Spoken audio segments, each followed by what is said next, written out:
Salam dostlar, Auspuding Yaşam kanalına hoş gelmişsiniz. Bugün Wuppertal şəhərindəyik və bu şəhər hal-hazırda gördüyünüz bu asma qatarlarıyla, yani asma tramvaylarıyla məşhur olan bir şəhərdir. Bu arada bu keçən tramın adı Schwebebahn-dır. Yəni tərcüməsi asma metro kimi tərcümə eləyə bilərik. 1901-ci ildə burada tramvayı yaradıblar və 13 kilometr uzunluğundadır. Səhv eləmirəmsə Wupper çayının üzərindən keçir. Birazdan ona da minib sizə göstərəcəm yuxarıdan mənzərəsi necədir, necə minilir. Bu şəhərin adı Wupper çayından gəlir əslində. Şəhərin tam ortasından Wupper çayı keçir. Çayın sol və sağ tərəflərinə qurulmuş bir şəhərdir və bu şəhər əslində Almaniyanı ən gözəl başa düşə biləcəyiniz şəhərlərdən biridir. Həm endüstrinin inkişafına görə, həm də ki yaşıl ərazilərinin çoxluğuna görə burada 4500 hektar ərazilik bir yaşıl ərazi qorunub saxlanılıb və burada botanik bağı, zoopark və s. kimi yerlər də var. Mən əslində əsasən gəlmişəm bu Schwebebahn-ı görməyə, onu təcrübə eləməyə və bir gün ərzində burada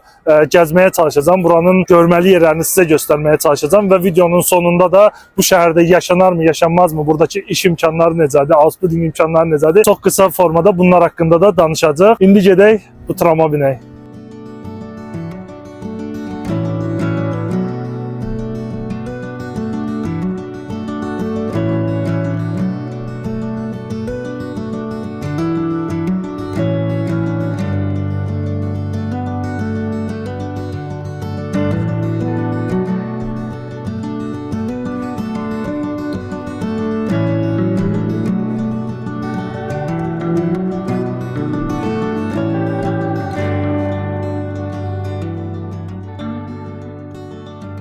Bu arkamda gördüğünüz yer ise Friedhof Kirşedir. Yani Friedhof kilsəsi. Əslində tam olarak tərcüməsi qəbirstanlıq kilsəsi sayılır. Bunun da adı ətrafındakı qəbirstanlıqdan alıb, yəni qəbirstanlığın ətrafında olan kilsə mənasında istifadə ediblərik. Bunun arxası tam qəbirstanlıqdır. Belə deyim, son bir neçə gəzdiyim şəhərlərin heç birində bu tərzdə ümumiyyətlə bu memari ilə tikilən bir kilsə görməmişdim. Neogotik tərzində tikilib və əslində çox köhnə bir tarixə dayanmır buranın tarixi tikilməsi. 1898-ci ildə başlayıb 1900-cü ildə bitib 2 il davam edib yəni tikilməsi. Wuppertalı araşdıranda ümumiyyətlə buranı demək olar ki heç bir yazılardan, bloqlardan görmədim, amma ən sonunda burada olan kilsələrin siyahısına baxanda bura diqqətimi çəkdi, bura baxdım. Çox qəşəng görünür, yəni üstündəki pəncərələr, yuxarısının qülləsi və s. çox qəşəng görünür. İndi içəri girib içərini də sizə göstərməyə çalışacağım.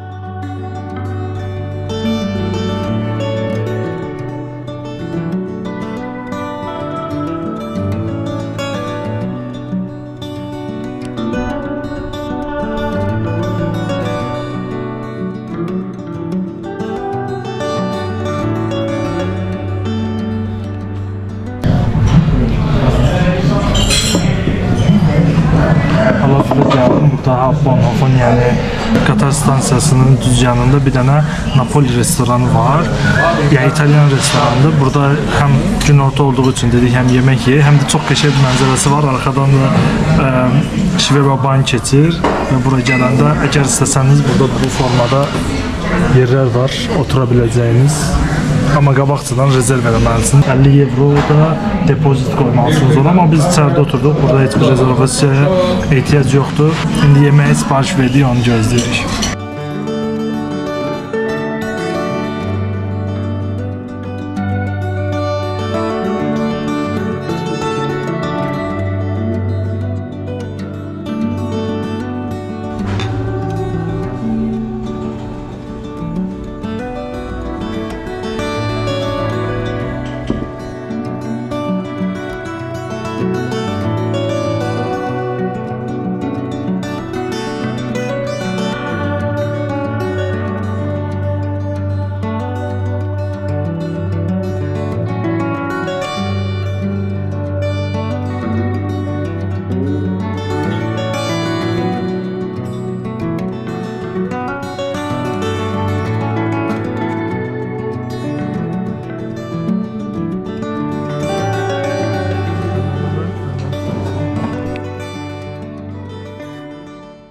Wuppertal'da gəzərkən belə bir yer gördüm.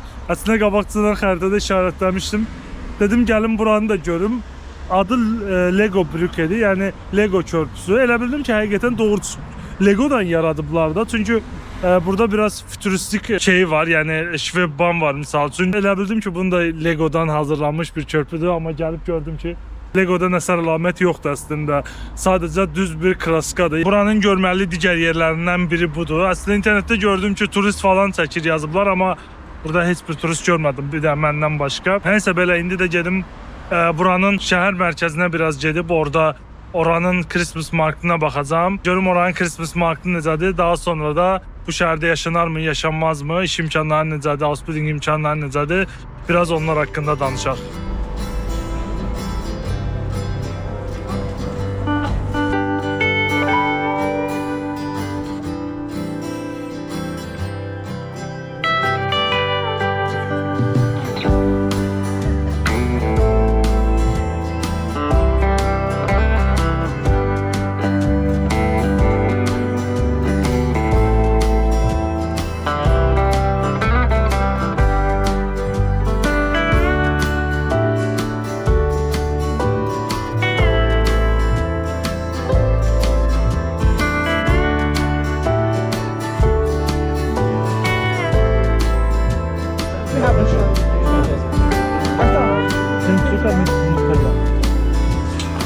Sagen wir die Churros raus.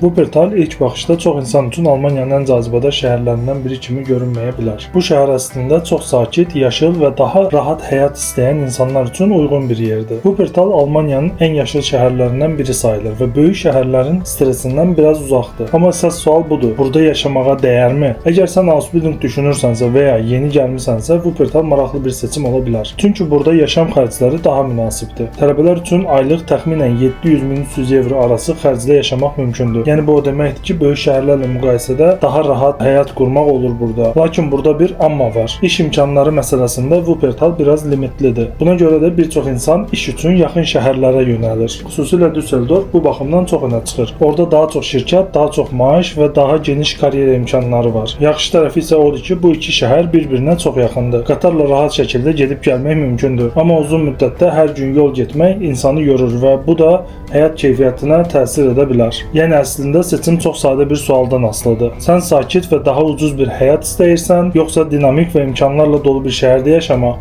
Əgər balans qurmaq istəyirsənsə, Wuppertal yaşamaq, Düsseldorf isə işləmək üçün maraqlı bir kombinasiya ola bilər. Amma unutma, şəhər seçimi sadəcə maaş və kirayə deyil, bu sənin həyat stilin, çevrən və gələcək planlarınla bağlı bir qərardır. Bu videoda əlimdən gəldiyi qədərilə sənə məlumat verməyə çalışdım və ümid edirəm ki, bu video sənin üçün faydalı olacaq. Sən də mənə dəstək olmaq üçün videonu bəyənib, kanala abunə olub və komment yaza bilərsən. Özünə yaxşı bax, növbəti videolarda görüşənədək. Gece olmak üzere. Bence Kabristan'da durmayalım. Bence de. Gidelim. Hadi. Bu tarafından geçiliyor. Mezarlıkta koşmayın.